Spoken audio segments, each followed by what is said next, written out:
They say you cannot buy time, but Catherine Thorne had spent a lifetime believing you could certainly buy the future, provided you were willing to pay the price in blood and silence. It was not until she stood over the wet marble slab covering her only son that she realized her entire empire was built on a foundation of ash, and the only thing her billions had truly purchased was a front-row seat to her own eternal, solitary regret.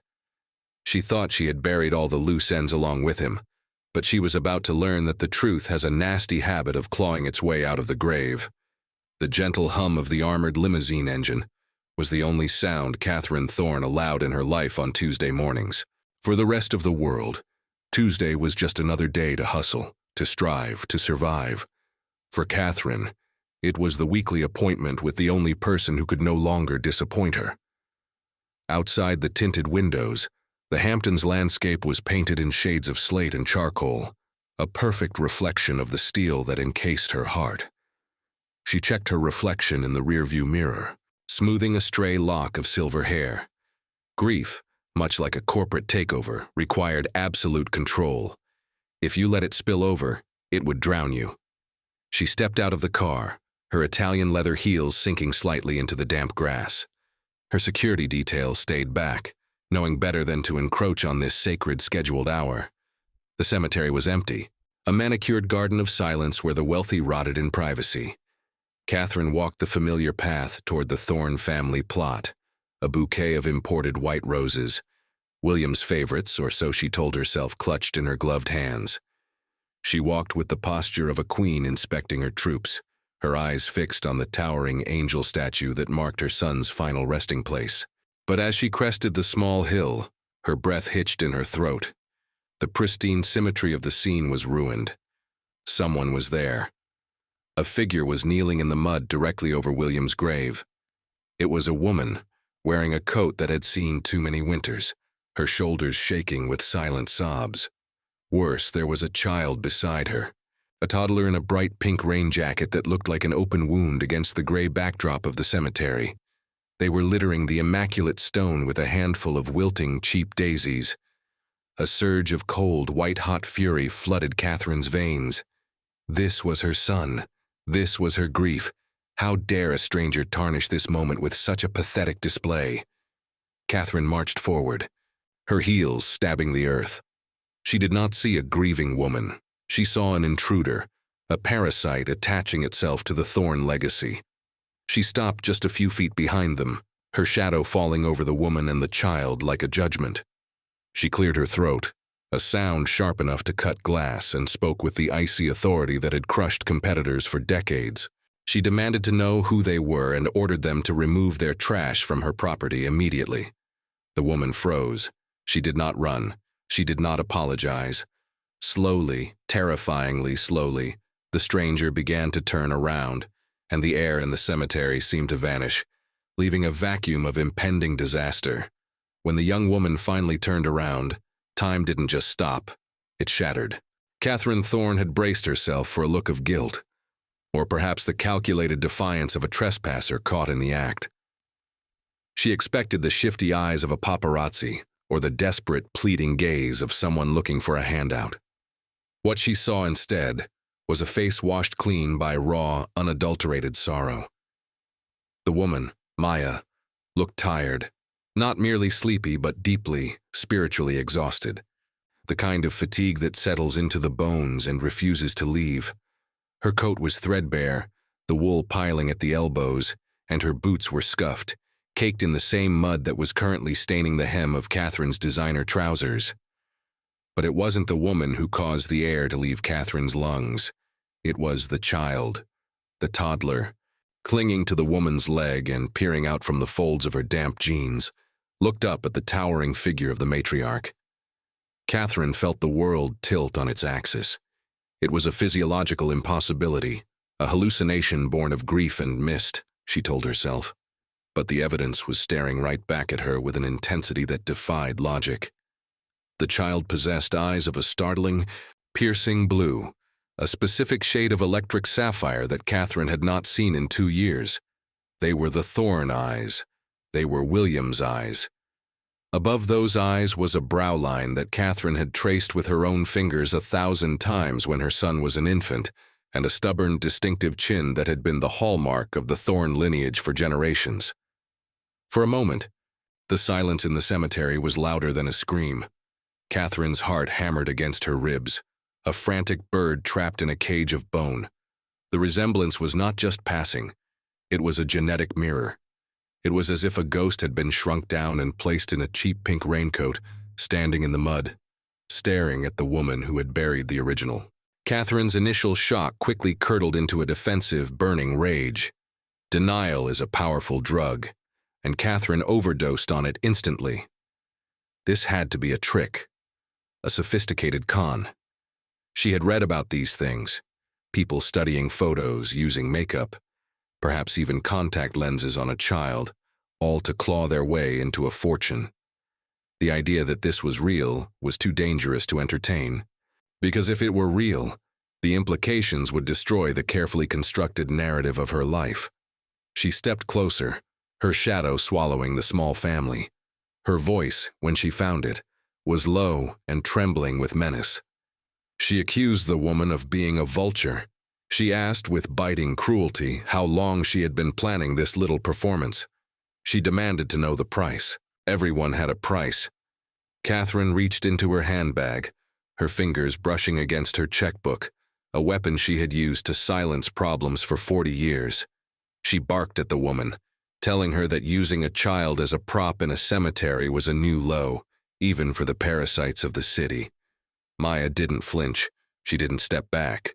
She simply reached down and picked up the child, holding her close to her chest, shielding the girl from Catherine's venom. When Maya spoke, her voice was soft, lacking the sharp edges of the city. She told Catherine that she didn't want her money. She said she didn't even know who Catherine was. She was just there to say goodbye to Will. The use of the nickname Will struck Catherine like a slap. Only his friends from college, the ones Catherine deemed unsuitable, called him that. To her, he was always William. To the board, he was Mr. Thorne. Will was the name of a man who laughed, who loved, who lived a life outside of her control. Catherine scoffed, the sound harsh and ugly. She told Maya to drop the act. She knew exactly who this girl was now.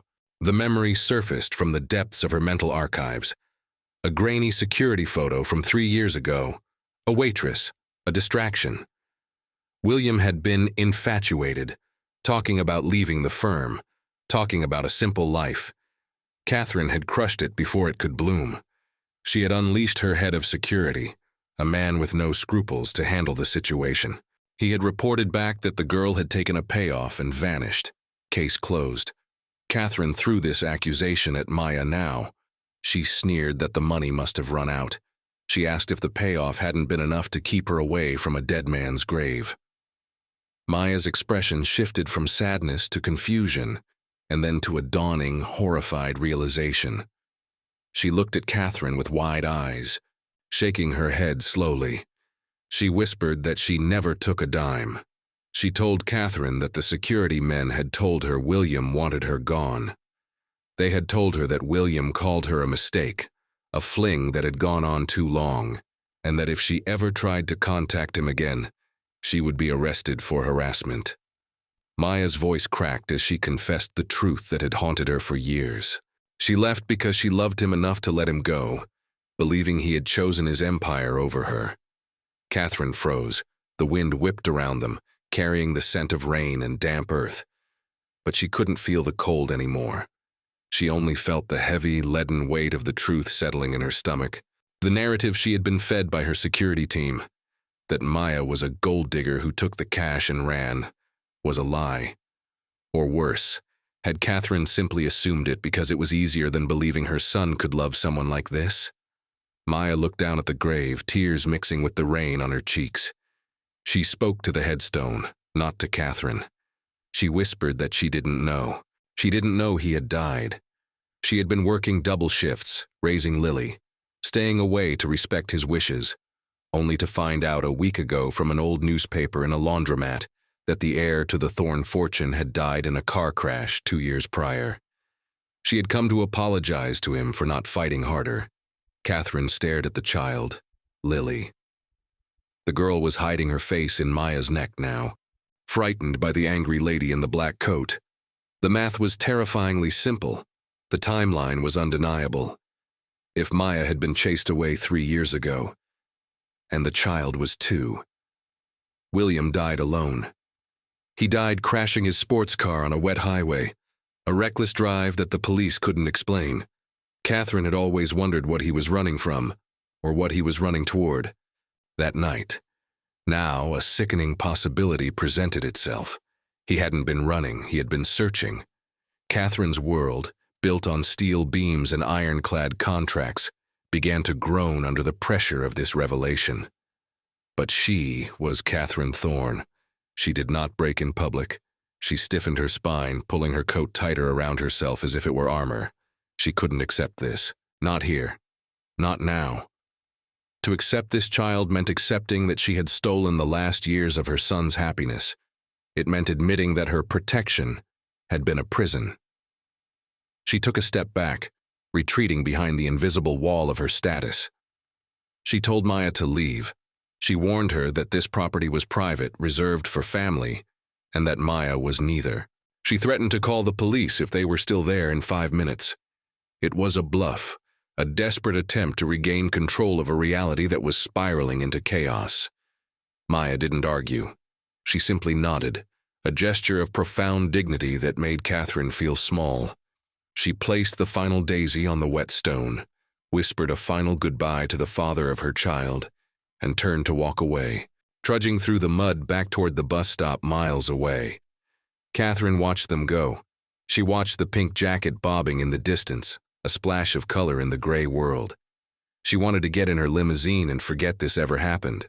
She wanted to drink a scotch and look at the quarterly projections, but as she turned back to her son's grave, she saw something Maya had dropped in the mud. It was a small laminated photograph, soaked and dirty. Catherine bent down, her knees cracking, disregarding the mud on her expensive trousers for the first time in her life. She picked it up. It was a photo strip from a photo booth. William smiling, truly smiling, with a light in his eyes Catherine hadn't seen since he was a boy, with his arms wrapped around Maya. And in the margin, in William's distinct, messy handwriting, was a note scrawled in black marker. "To my forever. I'll fix this. I promise." The date on the photo was the day before he died. Catherine fell to her knees. The damp cold seeped into her legs, but the cold in her heart was far worse. He hadn't given up on Maya. He was trying to get back to her, and Catherine had been the wall standing in his way. The realization was a physical agony, a blade twisting in her gut. But as the limousine driver stepped out, holding an umbrella, looking concerned, Catherine stood up. The grief was still there, but now it was fueled by something else, a desperate, burning need to know the rest. She didn't get in the car. Instead, she pulled out her phone, her fingers trembling as she dialed the number of her private investigator. Her voice was ice and iron, but her eyes were fixed on the distant, retreating figure of the woman and the child. She gave a single command. "Find out where she lives. Don't speak to her. Just find her tonight." The address the private investigator texted was not in a neighborhood Catherine Thorne had ever visited. In fact, it was in a neighborhood she had likely authorized the demolition of in some distant board meeting, viewing it only as a grid of zoning codes and potential yield rates. Now, her sleek, black town car looked like a spaceship that had crash-landed on the cracked pavement of this neglected corner of Queens. The streetlights flickered with a nervous, erratic energy, and the air smelled of exhaust, fried oil, and the damp, metallic scent of oncoming rain. Catherine told her driver to stay put. He protested, eyeing the group of teenagers gathered on the corner, but one look from Catherine silenced him. She stepped out onto the sidewalk, clutching her purse not out of fear, but out of a sudden, acute awareness of her own absurdity. Her coat cost more than the entire building she was staring at. It was a narrow brick structure that seemed to be leaning exhaustedly against its neighbor, the ground floor occupied by a laundromat that hummed and rattled, vibrating the very pavement beneath her feet. This was where her grandson lived. She pushed open the heavy, graffiti-tagged door to the residential entrance. The hallway smelled of bleach and boiled cabbage. There was no elevator. Catherine began the ascent, her heels clicking loudly on the warped linoleum stairs. Every step was a condemnation. Second floor, third floor. The peeling paint on the walls revealed layers of colors from decades past, like the rings of a diseased tree. She reached apartment 4B and paused. She could hear sounds from inside, the running of water, the soft hum of a lullaby. She knocked. It was a tentative sound, uncharacteristic of a woman who usually entered rooms as if she owned them. The door opened only as far as the chain allowed. Maya's face appeared in the gap, pale and drawn. Her eyes widened in instant recognition, and then narrowed into slits of defensive fury. She tried to slam the door, but Catherine, fueled by a desperate instinct, jammed the toe of her expensive boot into the gap. It was an undignified move, a street fight tactic, but she didn't care. She pleaded, her voice losing its imperious edge, asking just for 5 minutes. She said she needed to see that the child was safe. Maya hesitated, looking at the desperate woman in the hallway, then slowly unhooked the chain. Catherine stepped into the new world. It was a studio apartment, smaller than Catherine's walk-in closet. The kitchen was a hot plate and a mini fridge in the corner. The bedroom was a mattress on the floor separated by a hung bedsheet, but it was meticulously, heartbreakingly clean. There were no expensive toys, but there were paper cutouts taped to the walls, stars, moons, animals, hand-drawn and colored with cheap crayons. In the center of the room, sleeping in a playpen that looked like it had been salvaged from a thrift store, was Lily. The reality of it hit Catherine like a physical blow. This was poverty, yes, but it was a poverty fiercely fought against. Every inch of the room screamed of a mother trying to build a castle out of rubble. Catherine stood awkwardly in the center of the room, feeling giant and clumsy. She offered money. It was her reflex, her language. She said she could write a check right now. She could move them to a hotel, the Ritz, the Plaza, anywhere but here. Maya was standing by the sink, scrubbing a plate with a ferocity that threatened to break it. She didn't turn around. She told Catherine to keep her money. She said that money came with strings, and she wasn't going to let Catherine turn Lily into a puppet. Maya's voice was shaking, not with fear, but with the exhaustion of holding up the sky for 2 years alone. She explained that she worked 2 jobs, that she paid her rent, and that they didn't need charity from the woman who had looked at them like trash in the cemetery. Catherine tried to argue, tried to explain that it wasn't charity, it was restitution. But before she could finish, a heavy pounding on the wall interrupted them. A voice from the next apartment yelled at them to keep it down. Then the door to the hallway, which Catherine hadn't fully latched, creaked open. An elderly woman shuffled in. She was tiny, wearing a floral housecoat and leaning on a cane, but her eyes were sharp as tacks. This was Mrs. Kowalski, the neighbor. She didn't look at Catherine with awe. She looked at her with suspicion. She hobbled over to Maya, placing a protective hand on the young woman's arm, placing herself physically between the billionaire and the waitress. Mrs. Kowalski squinted at Catherine and asked if this was the debt collector Maya had been worried about. Maya shook her head, wiping her hands on a rag. But the old woman wasn't done. She pointed a gnarly finger at Catherine's chest. She said she recognized the type. Rich, cold. She told Catherine that she didn't know what kind of trouble she was bringing, but Maya was a saint. And then, the neighbor dropped the detail that sucked the oxygen out of the room. Mrs. Kowalski muttered that it was a shame that boy wasn't here to handle this. She looked at Catherine and said she remembered him, the handsome one in the fancy car. He used to sit on the stairs right outside this door for hours, just waiting for Maya to come home from her shift, begging Mrs. Kowalski to let him leave notes under the door when Maya wouldn't see him. The old woman chuckled sadly, recalling how he once fixed her radiator because the landlord wouldn't do it. She said he wasn't like the other rich ones. He had dirty hands and sad eyes. Catherine stared at the radiator in the corner. It was old, rusted, but there was a new valve on it. Shiny brass. William had touched that.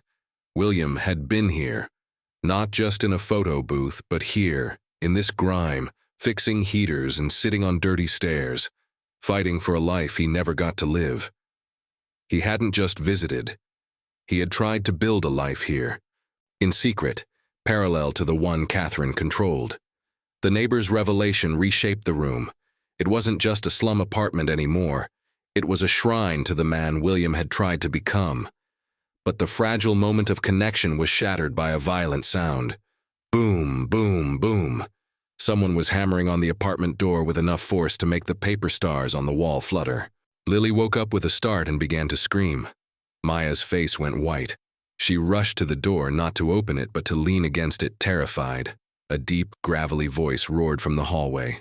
It was the landlord. He shouted that time was up. He yelled that he knew she was in there, and he knew she didn't have the full rent. He screamed that he had a new tenant ready to move in tomorrow who would pay double, and if she didn't open the door and hand over the cash right now, he was coming in with the master key to throw her and the brat out onto the street tonight. Catherine stood frozen near the playpen. She looked at the terrified mother, the screaming child, and the flimsy lock that was about to give way. The world of boardrooms and stock options dissolved. There was no legal team here. There was no security detail. There was only a wooden door splintering under the force of a man's fist, and the sudden, terrifying realization that her billions of dollars were sitting in a bank account while her granddaughter was seconds away from being homeless. The lock clicked. The handle turned. The door didn't just open. It exploded inward, the cheap wood splintering around the lock as the landlord kicked it free. He was a mountain of a man, smelling of stale cigar smoke and aggressive cologne, filling the tiny entryway with a suffocating sense of menace. He didn't even look at Catherine. His eyes were fixed on Maya, who had backed into the corner, shielding Lily's playpen with her own body. The landlord stepped into the room, his heavy boots crunching on the clean linoleum, and began to shout, his voice a weaponized bark that made the windows rattle in their frames. He wasn't just asking for rent.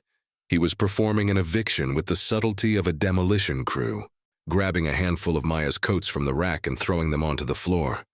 Lily began to wail, a high-pitched sound of pure terror that sliced through Catherine's paralysis. The landlord reached for the playpen, likely intending to drag it out into the hall to emphasize his point. That was the moment Catherine Thorne ceased to be a grieving mother and returned to her natural state. Predator. She didn't scream. She didn't physically attack him.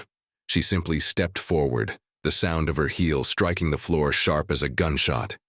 She positioned herself directly between the man and the child. When she spoke, her voice was not loud. It was terrifyingly quiet, pitched at the exact frequency of absolute authority, the voice she used to liquidate companies and fire executive boards. She told him to take his hand off the crib, or he would lose it. The landlord stopped, blinking, finally noticing the woman in the cashmere coat standing amidst the poverty. He sneered, looking her up and down, asking who she was. Some social worker? He laughed, a wet, ugly sound, and told her she had no jurisdiction here. This was his building, his rules. Catherine smiled. It was a smile devoid of warmth, the kind a shark gives before it bites. This was the test. This was the moment where her money meant nothing if she didn't have the will to wield it. She didn't reach for her checkbook this time. She reached into her mind, accessing a library of knowledge she had accumulated over 40 years of dominating the New York real estate market. She looked at the exposed wiring in the ceiling. She looked at the blackened patch of mold in the corner that Maya had tried to scrub away. She looked at the single blocked fire escape window. She began to recite. She didn't recite poetry. She recited the Municipal Housing Code. Chapter 27, Subchapter 2. She listed the violations in his apartment with the precision of a surgeon cutting out a tumor. She pointed to the lack of a secondary egress and cited the potential fine of $50,000 per day.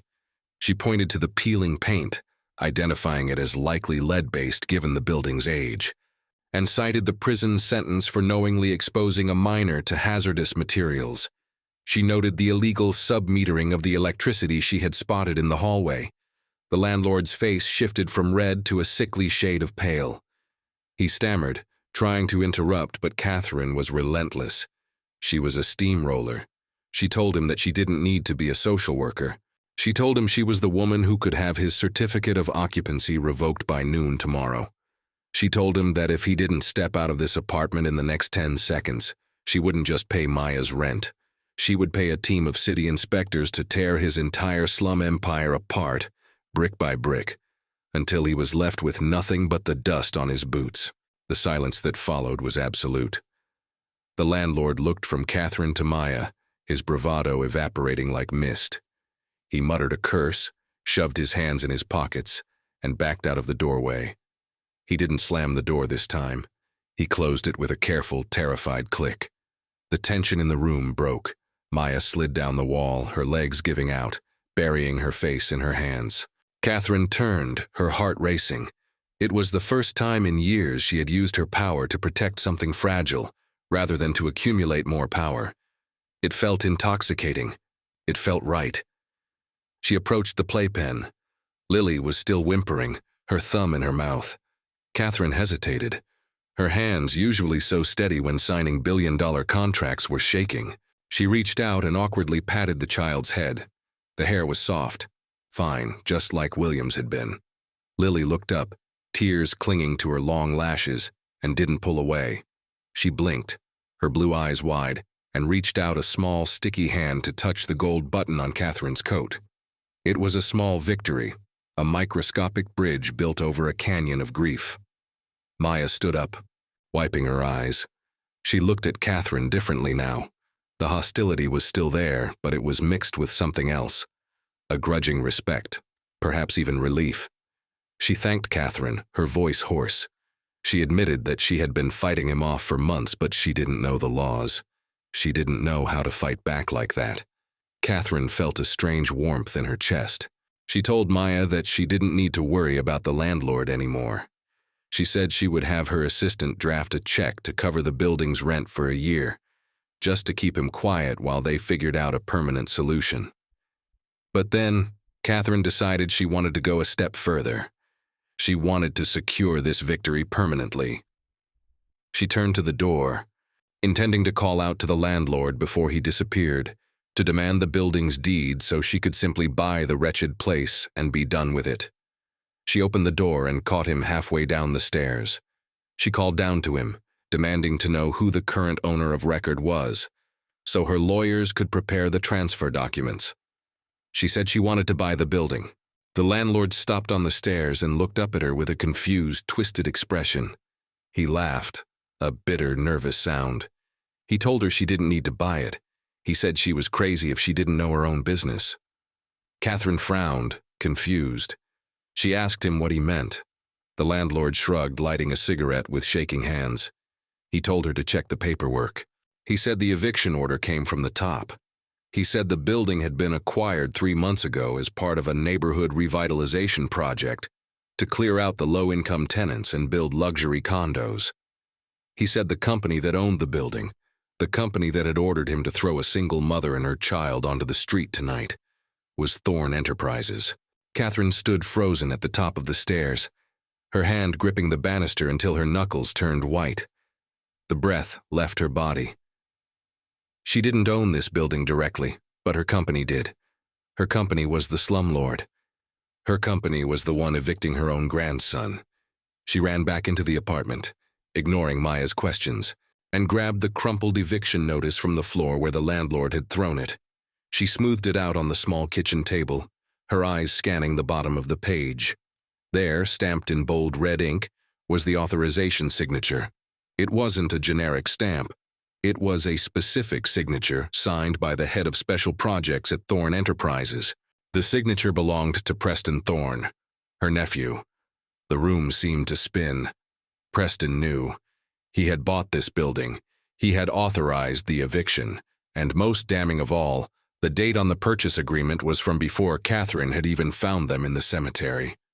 Preston hadn't just stumbled upon this. He had been tracking them. He had been hunting them. And he wasn't trying to bring them into the family.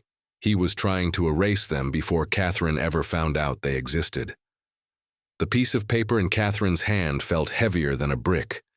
It was just a standard eviction notice, printed on cheap, recycled paper. But the signature at the bottom weighed 1,000 tons. Preston Thorne. Her nephew. The boy she had paid to educate. The young man she had groomed to take over the subsidiary branches. The only family she thought she had left. He hadn't just signed a random real estate deal. He had targeted this specific building, in this specific zip code, with a precision that ruled out coincidence entirely. Catherine looked up from the paper. The apartment was quiet now. The landlord was gone, chased away by her threats. But the air still vibrated with the violence of his intrusion. Maya was sitting on the edge of the mattress, rocking Lily back to sleep. The young mother looked small, defeated, her earlier defiance replaced by the trembling aftershock of adrenaline. She didn't know that the monster at the door had been sent by the same bloodline standing in her kitchen. Catherine folded the paper and slid it into her pocket. She couldn't tell Maya the truth. Not yet. If Maya knew that the Thorne family was actively hunting her, she wouldn't stay. She would run. She would take Lily and vanish into the night, disappearing into a shelter system where Catherine's money and influence couldn't reach them. Catherine had to lie to protect them. It was a bitter pill to swallow. But she had swallowed worse in her climb to the top. She walked over to Maya, her heels making a soft, rhythmic clicking on the floor. She told Maya that everything was handled. She lied smoothly, claiming the landlord was known to her legal team for other violations, and that she had simply called in a favor. She promised that no one would disturb them again tonight. She pulled a wad of cash from her purse, emergency funds she always carried, and placed it on the counter. She didn't ask Maya to take it. She simply left it there, a silent anchor. But as she looked at Lily, now sleeping peacefully with her thumb in her mouth, Catherine felt a surge of protective instinct so fierce it almost brought her to her knees. This wasn't just about guilt anymore. This was war, and Catherine Thorne had never lost a war. She left the apartment with a promise to return the next day, stepping out into the cold Queen's night. Her driver held the door open, but Catherine didn't get in immediately. She stood on the curb. Catherine reached out, desperate to silence her, to explain that she had been fooled too, but Maya swatted her hand away with visceral disgust. The look in Maya's eyes was devastating. It was the look of someone whose worst fears about the cruelty of the rich had just been confirmed. To Maya, Catherine was not a savior. She was the bait. There was no time to argue, no time to unravel the complex web of corporate espionage and family treachery. The footsteps reached the landing. The beam of a tactical flashlight sliced through the gap under the parlor door, sweeping across the floorboards like a searchlight seeking a target. Catherine made a decision that tore her heart in two. If she couldn't command Maya's trust, she would use her fear. She lunged at Maya, not with the gentleness of a grandmother, but with the desperate force of a captor. She grabbed the young woman by the arm, digging her fingers into the wool of her coat, and dragged her toward the back of the house. Maya fought back, kicking and struggling, muffling her screams to protect the waking child. But Catherine was fueled by a surge of adrenaline that belied her age. She hauled them into the narrow servants' pantry, a claustrophobic sliver of a room that smelled of century-old dust and dried herbs. In the corner of the pantry was a small, waist-high door, a dumbwaiter shaft that had been converted into a laundry chute decades ago. Catherine ripped the door open. A draft of cold, damp air rushed up from the black abyss below. Maya's eyes went wide with horror. She realized Catherine intended to throw them down there. She pleaded, her voice cracking, begging Catherine not to hurt them, not to bury them in the dark. She thought this was the execution. She thought Catherine was disposing of the evidence. Catherine didn't speak. She couldn't risk a voice in the silence. She shoved Maya and Lily toward the opening. Maya resisted, bracing her legs against the frame, sobbing silently. Catherine used her shoulder, using her entire body weight to force the young mother and the terrified child into the cramped, dark shaft. With a final, brutal shove, she pushed them inside and slammed the wooden door shut, sliding the heavy iron bolt into place. From the other side of the door, a muffled cry of despair echoed, followed by the sound of sliding fabric and a distant thud. Then silence. Catherine leaned her forehead against the cool wood of the pantry door, tears streaming down her face. She had just thrown her family into a hole in the ground. She had made them hate her. She had confirmed every terrible story Maya had ever heard about the Thorne family, but she had also removed them from the room. She wiped her face with her sleeve, smoothed her hair, and stepped out of the pantry, closing the main door behind her. She walked back into the center of the parlor just as the main doors to the room were kicked open. 3 men entered. They were not police. They were not burglars. They were professionals, dressed in dark tactical gear, wearing no insignias. They moved with the fluid efficiency of a hit squad. The man in the lead was tall, with a scar running through his eyebrow, and the dead eyes of a man who had forgotten the definition of mercy. Catherine recognized him from the security files she had seen earlier. He was the head of the containment unit. The beams of their flashlights hit Catherine's face, blinding her. She didn't flinch. She raised her chin, assuming the posture that had terrified board members for 40 years. She demanded to know the meaning of this intrusion. She channeled every ounce of her arrogance, projecting the image of the untouchable queen of real estate. The lead man didn't lower his weapon. He scanned the room, checking the corners, the furniture. He asked where the girl was. His voice was mechanical, devoid of emotion. Catherine laughed. It was a cold, sharp sound. She told him he was too late. She lied with the smoothness of a politician. She claimed she had sent them away hours ago. She said she had realized the girl was a liability, a drain on her resources, and had paid her off to leave the state. She told the men that she was here alone, cleaning up the mess her son had left behind. The man stepped closer, the barrel of his gun inches from her chest. He told her she was lying. He said they had tracked 3 heat signatures entering the building. He said they knew the child was here. Catherine shrugged, a gesture of supreme indifference. She told him the heat signatures were likely the rats that infested this old property. She challenged him to search. She invited him to tear the house apart.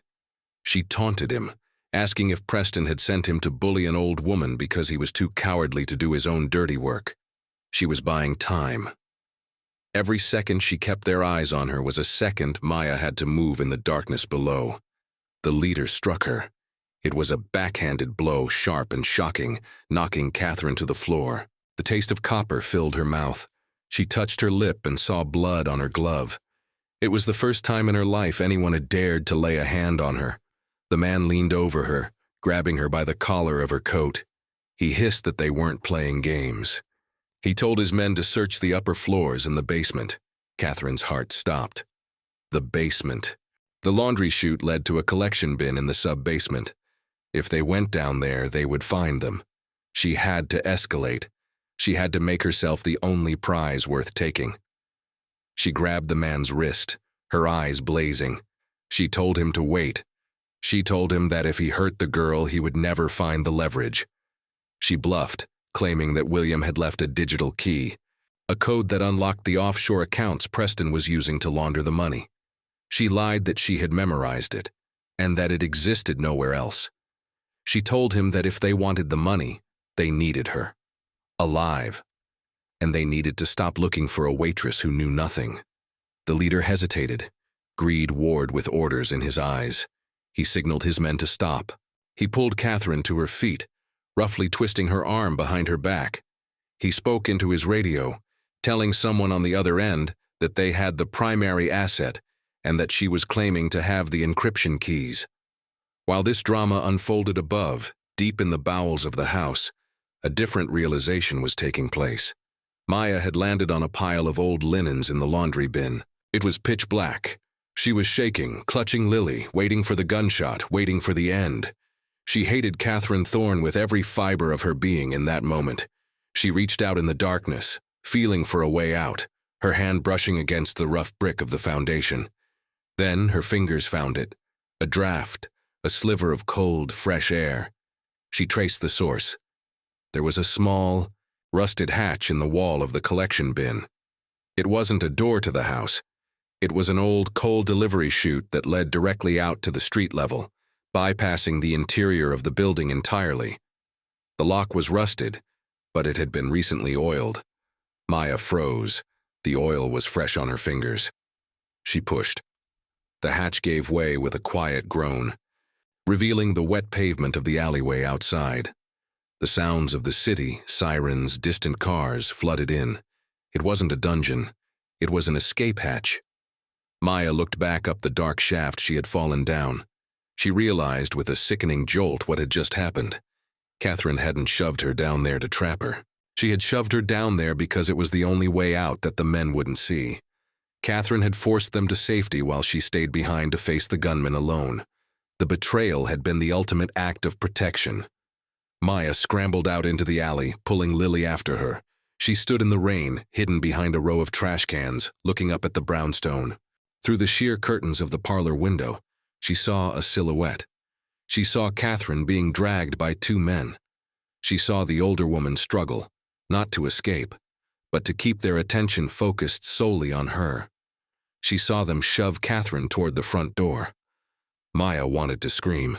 She wanted to run back in and help. But she felt the heavy weight of the leather journal in her backpack, the evidence William had died for, the evidence Catherine had just sacrificed her freedom to protect. A black van pulled up to the curb in front of the house. Maya watched, helpless, as the men dragged Catherine Thorne, the invincible billionaire, the Iron Lady, out of the house and threw her into the back of the vehicle. The doors slammed shut. The van peeled away, disappearing into the rainy night. Maya was alone in the dark alley with a 2-year-old child. She had no money, no home, and the only person who could help her had just been kidnapped by the same people who killed her husband. But as she looked down at the journal, and then at Lily's frightened face, Maya's fear began to harden into something else. Catherine had passed the torch. The Iron Matriarch had fallen, shielding them. Now it was the waitress's turn to fight. Maya pulled her hood up, picked up her daughter, and walked into the shadows, not running away this time, but moving toward the one place she knew they wouldn't expect her to go. The van smelled of stale cigarette smoke and industrial cleaner, a sensory assault that made Catherine Thorne's stomach turn as she bounced around in the windowless darkness.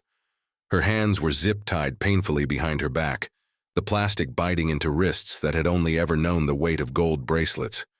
She was not taken to a dungeon or a remote cabin. The vehicle eventually slowed and descended a series of ramps, the air pressure changing, until they came to a halt in what she recognized by the echo as a subterranean parking garage. When the doors opened, the harsh glare of fluorescent lights flooded the space.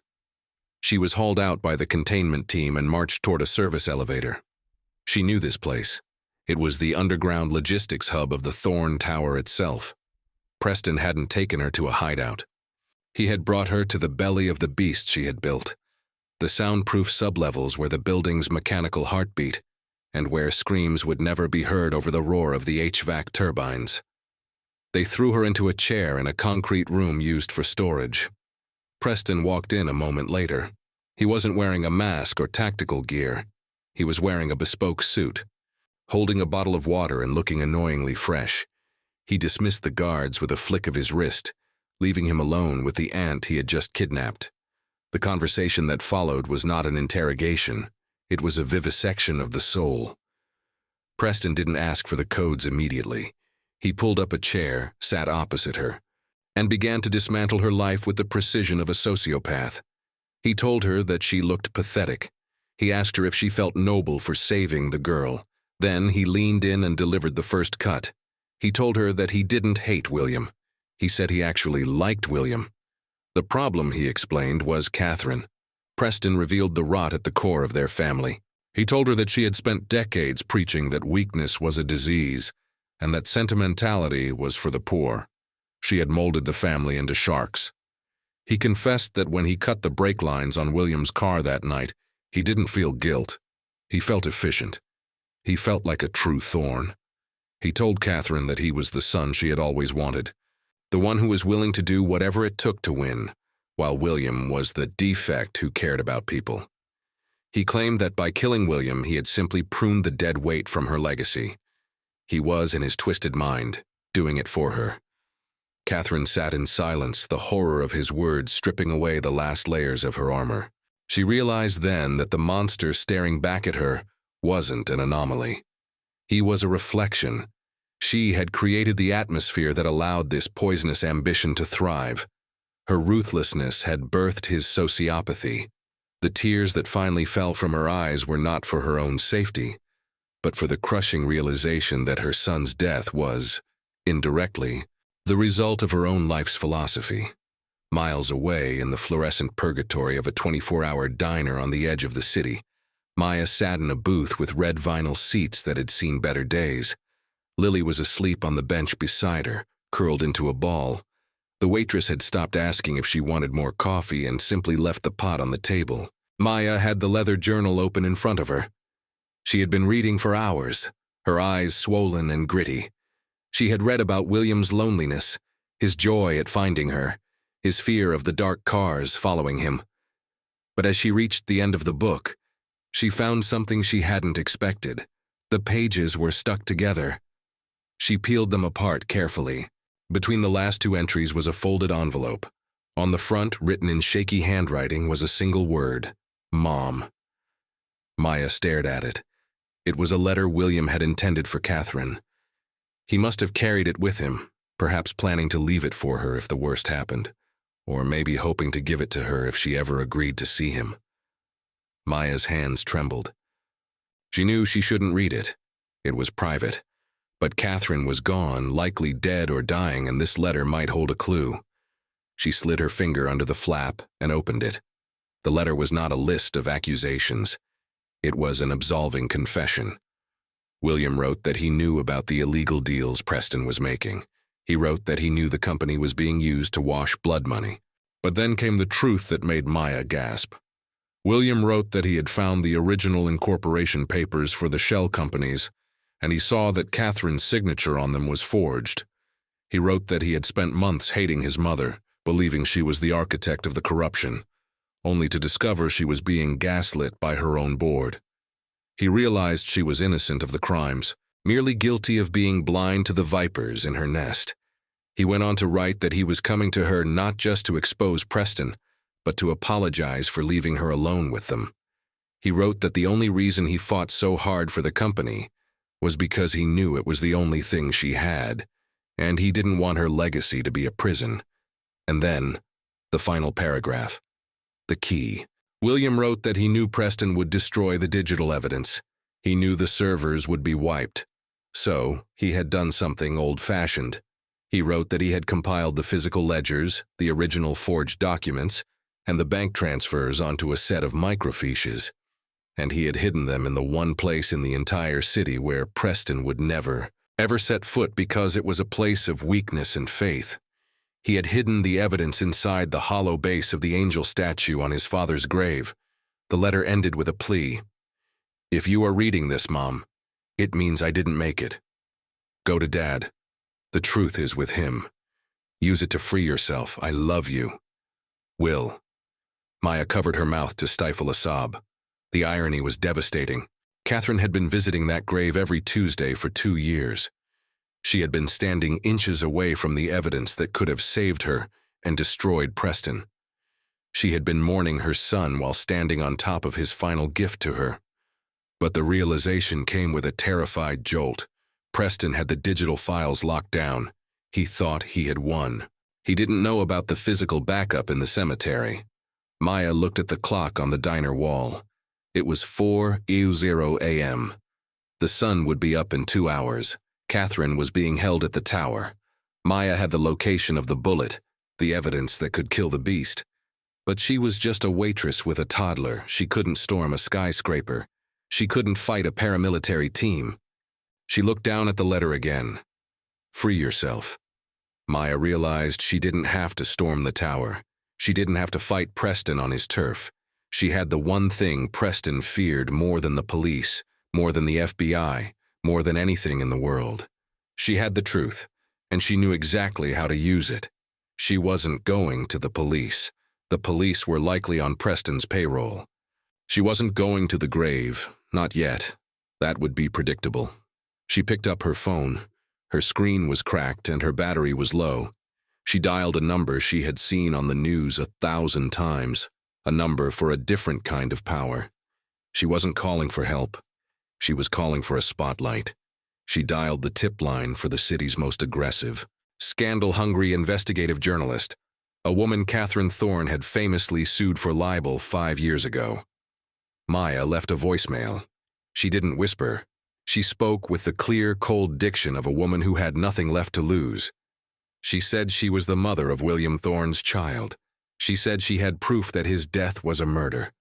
She said she had the locations of the bodies, both the literal ones and the financial ones. And she said she would be at the Trinity Cemetery at dawn with a sledgehammer to dig up the truth. She hung up. It was a bluff, a dangerous, reckless bluff. She wasn't going to the cemetery to dig. She was inviting the entire world to watch. She was betting that Preston couldn't kill her if every camera in New York City was pointed at her. But as she gathered Lily and prepared to leave the diner, her phone buzzed. It wasn't the journalist. It was a text from an unknown number. It was a picture. A grainy, low-light photo of Catherine tied to a chair, blood on her lip, unconscious. Then a text followed. "We know you have the book. Bring it to the tower, South Loading Dock. Come alone or the old woman dies before breakfast." The blood drained from Maya's face. They had tracked her phone. The bluff had failed before it even started. She stood at the crossroads of an impossible choice. If she went to the cemetery to get the evidence, Catherine would die. If she went to the tower to trade the book, they would kill them all to bury the secret. Maya looked at her daughter. She looked at the journal, and then she realized the third option. The option William would have taken. She wouldn't choose. She would do both. She texted the journalist the address of the loading dock. Then she put the phone in her pocket, picked up the sleeping child, and walked out into the rain. She was going into the lion's den, but she wasn't bringing a book. She was bringing a war. The rain had turned into a deluge, washing the grime of the city into the gutters, but it could not wash away the dread settling in Maya's stomach. She stood on the corner of a street 3 blocks from the Thorne Tower, the neon sign of an all-night pharmacy buzzing overhead.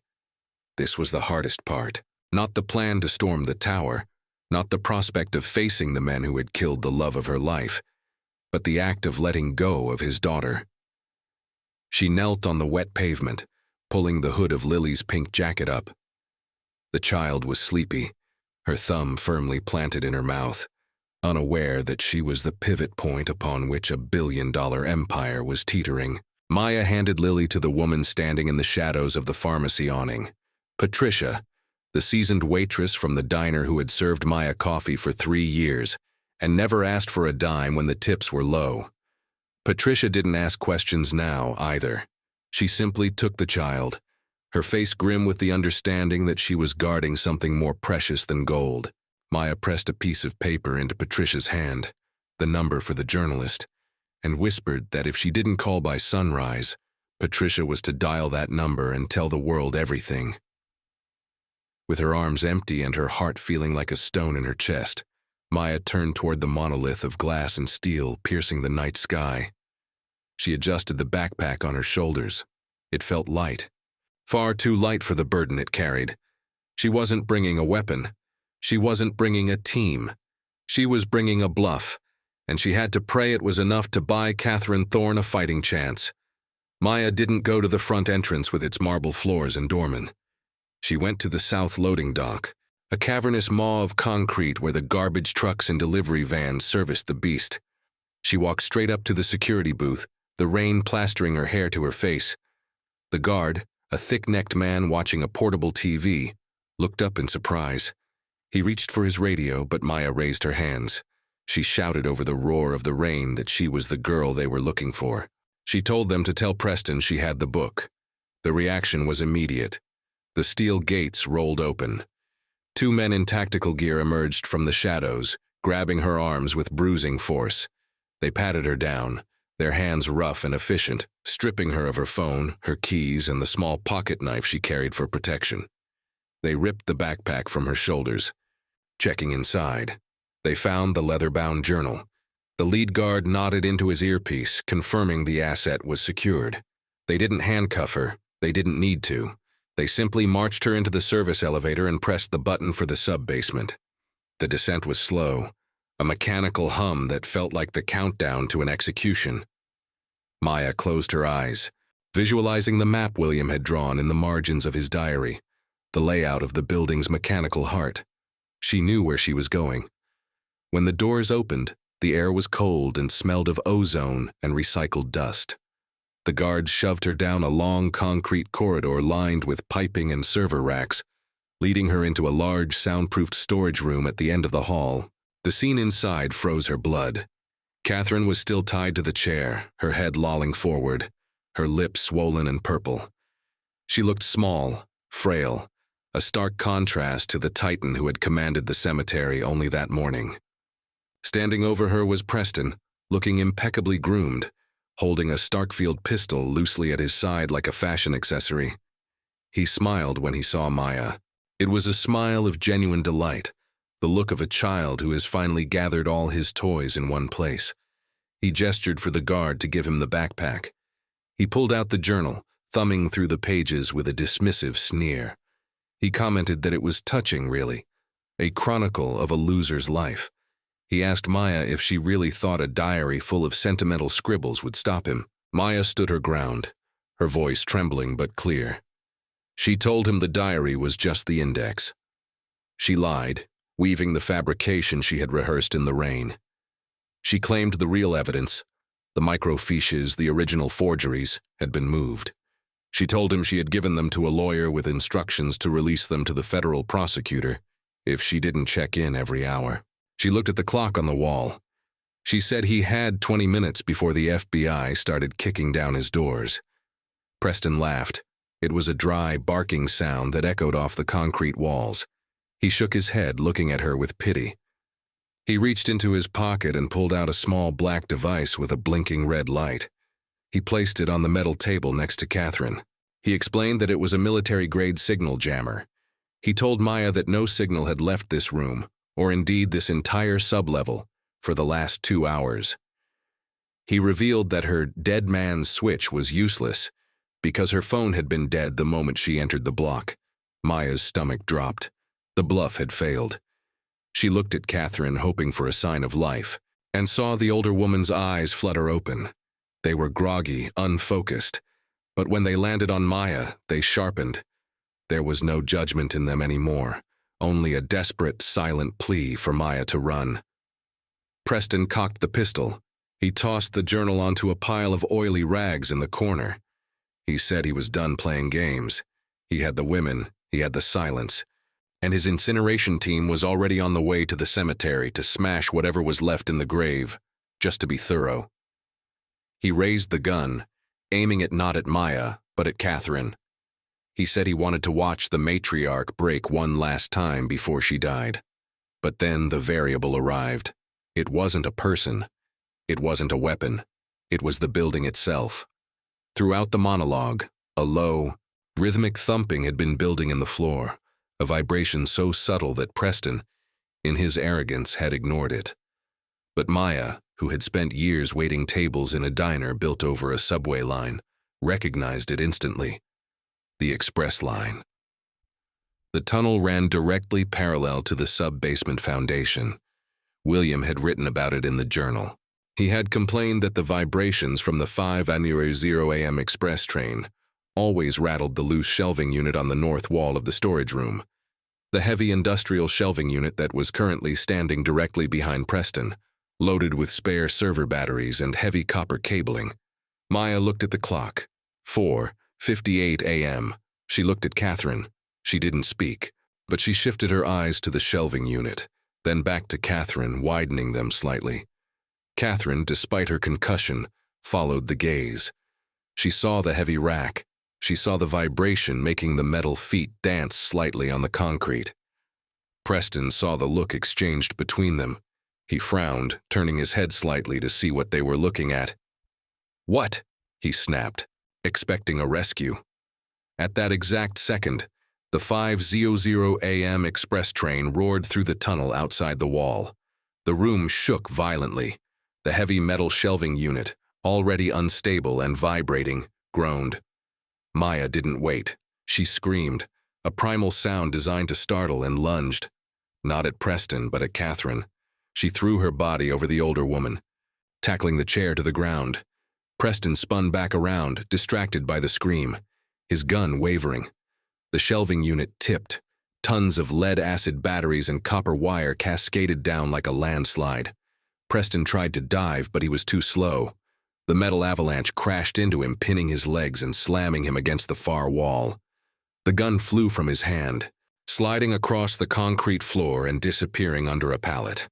The room plunged into chaos.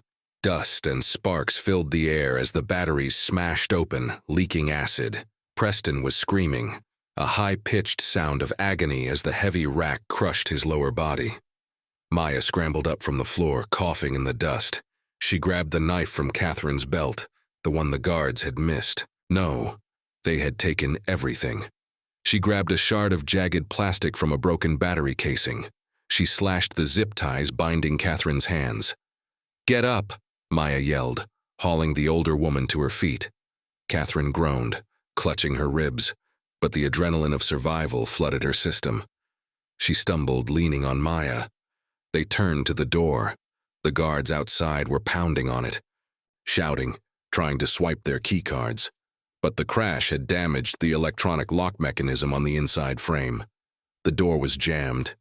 Preston, pinned and bleeding, laughed through his teeth. He reached into his jacket pocket, his hand shaking violently. He wasn't reaching for a backup gun, he was reaching for a remote control. "You don't leave," he wheezed, blood bubbling on his lips. "Containment Maya protocol. Omega." He pressed the red button. Instantly, heavy steel shutters slammed down over the ventilation ducts with a deafening clang. The air conditioning hum died, replaced by a terrifying silence. Then a new sound began, a high-pitched hiss coming from the ceiling nozzles. Catherine looked up, her face draining of color. She grabbed Maya's arm, her grip like iron. She whispered one word, a word that carried more terror than any gun. Halon. It was the fire suppression system for the server farm. It didn't use water, which would damage the electronics. It used gas that chemically disrupted combustion by displacing oxygen. It was designed to extinguish a fire in seconds. It would also extinguish human life in minutes. The guards outside had stopped pounding. They knew what the hiss meant. They were retreating. Maya ran to the door, pulling at the handle. It was immovable. The air in the room was already beginning to taste metallic. Preston slumped back against the wall, the remote falling from his hand. Twisted smile on his face as he accepted his own suicide pact. They were trapped in a concrete box, buried 50 feet underground, and the air was running out. The hiss of the halon gas was the sound of death, a serpent coiling around the room, invisible and odorless, yet heavy with the promise of a silent end. Catherine Thorne fell to her knees, not from the injury to her head, but from the sudden, terrifying weightlessness that seized her limbs. The oxygen was being scrubbed from the air, molecule by molecule, replaced by a chemical void. Beside her, Maya was coughing, a dry, hacking sound that echoed in the concrete tomb.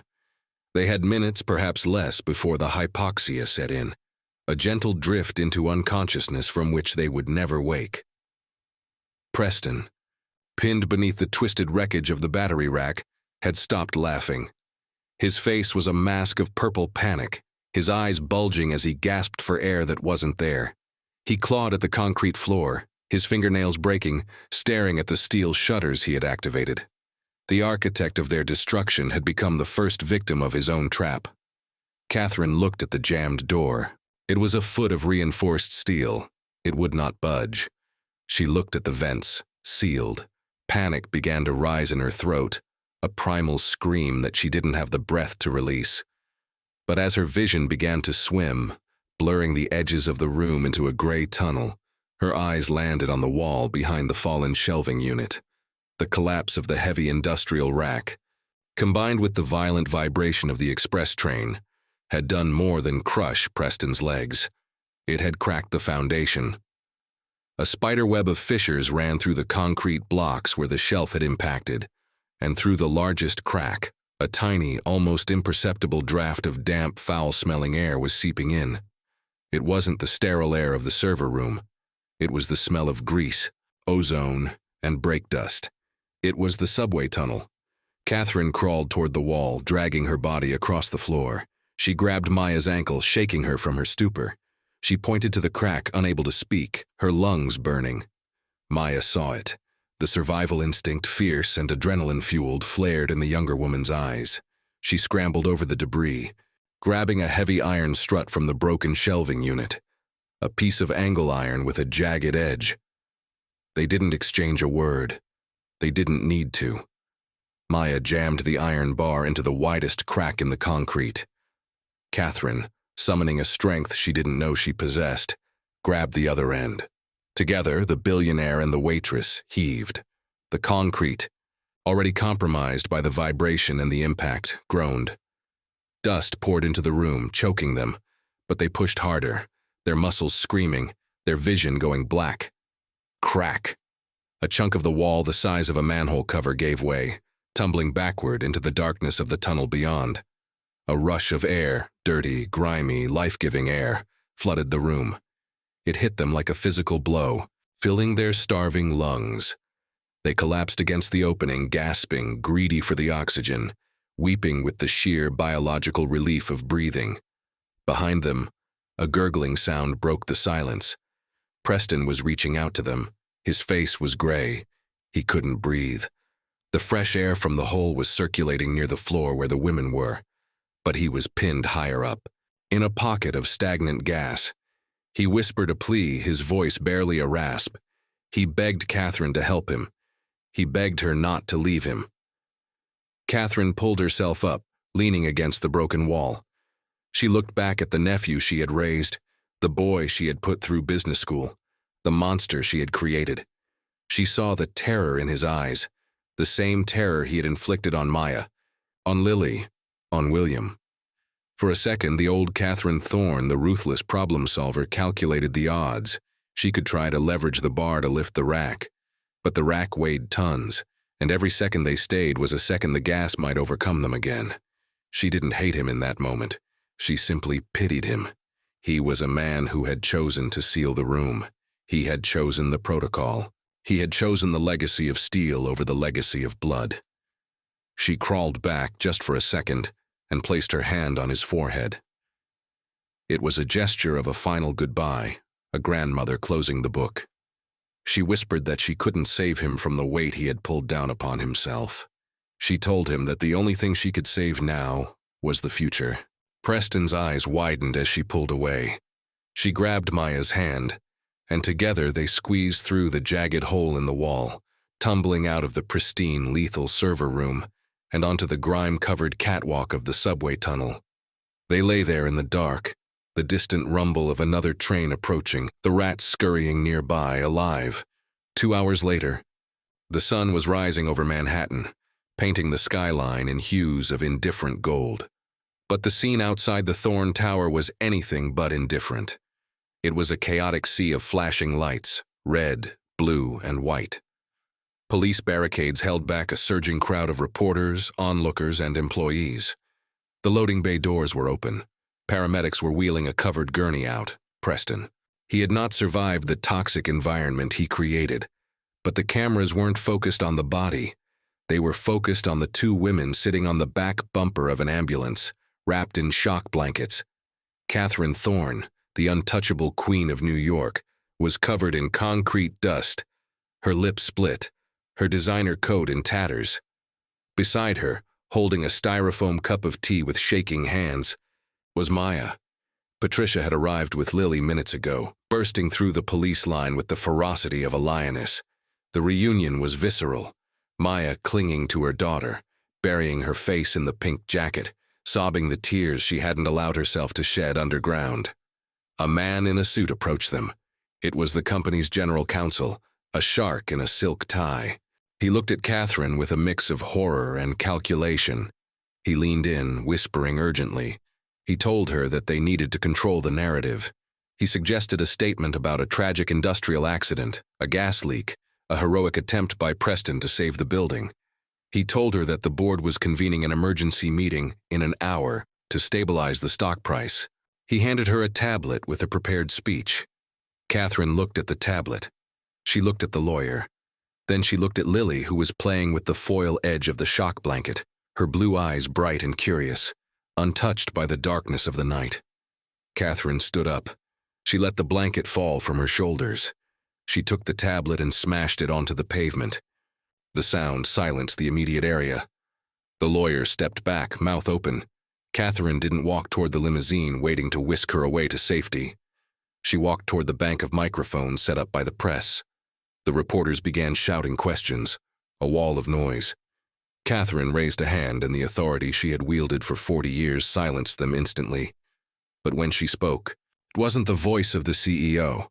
It was the voice of the woman who had crawled through a wall. She didn't read a statement. She told the truth. She spoke into the cameras and told the world that her son, William Thorne, had been murdered. She pointed to the tower behind her and called it a tomb built on lies. She publicly confirmed the existence of the evidence hidden in the angel statue at the cemetery, evidence she had already dispatched her own private security team, the loyal ones, to retrieve and hand over to the district attorney. She admitted to her own blindness, her own complicity in creating a culture where profit outweighed human life.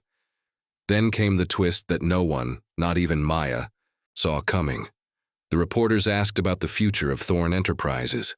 They asked how she would rebuild. They asked if she would remain as CEO to steer the ship through the storm. Catherine looked at Maya and Lily standing by the ambulance. She looked back at the camera, her eyes clear and hard. She announced that there would be no rebuilding. She announced that she was exercising her majority shareholder power to dissolve the board of directors effective immediately.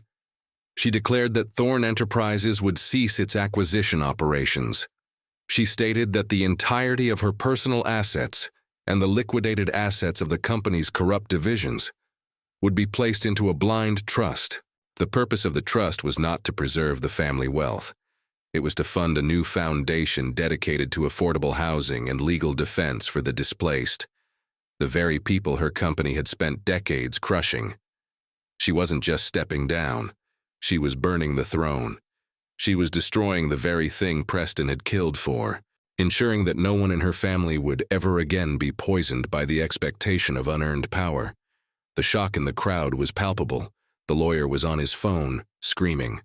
The stock ticker on the giant screen in Times Square began to plummet. Catherine didn't care. She walked away from the podium, leaving the questions unanswered. She walked back to the ambulance, past the ruins of her empire, and extended a hand to Maya. It wasn't a hand offering money, it was a hand offering a ride home. "Where are we going?" Maya asked, holding Lily, looking at the woman who had just set fire to $1 billion. Catherine smiled, and for the first time the smile reached her eyes. She looked tired, old, and absolutely free. "We're going to get breakfast," she said, "and then we're going to the park. I believe my granddaughter has never been pushed on a swing by her grandmother." They got into a taxi, not a limo. As the cab pulled away, merging into the morning traffic of a city that was waking up to a new scandal, Catherine watched the Thorne Tower recede in the rear window. She didn't feel a sense of loss. She felt the immense, crushing weight of the legacy lifting from her shoulders. She had lost a company, but she had gained the only thing William had ever wanted her to have. She had gained a Tuesday that didn't end in a graveyard. 2 years had passed since the fall of the Thorne Tower, and the skyline of New York City looked exactly the same to the indifferent observer. The steel giants still scraped the clouds. The traffic still snarled in a river of red and white, and the relentless rhythm of commerce continued unabated. But at street level, in a corner of Queens that had once been marked for demolition, the world had changed entirely. The sun was shining on the brick facade of what used to be the crumbling apartment building, where a desperate mother had once barricaded her door against a slumlord. The building was unrecognizable now. The grime was gone, replaced by fresh mortar and flower boxes overflowing with marigolds. The "for eviction" signs had been replaced by a vibrant mural painted on the side wall, depicting a phoenix rising not from fire, but from a bed of daisies. Above the entrance, a modest brass plaque read, "The William Thorne Community Trust." Catherine Thorne sat on a bench in the small park across the street, watching the scene unfold. She was not wearing a power suit. The armor of the boardroom, the sharp shoulder pads, the severe chignons, the diamond brooches that cost more than a house, was gone. She wore a soft linen blouse and trousers stained slightly with potting soil at the knees. Her hair was loose, silver and shining, moving in the breeze.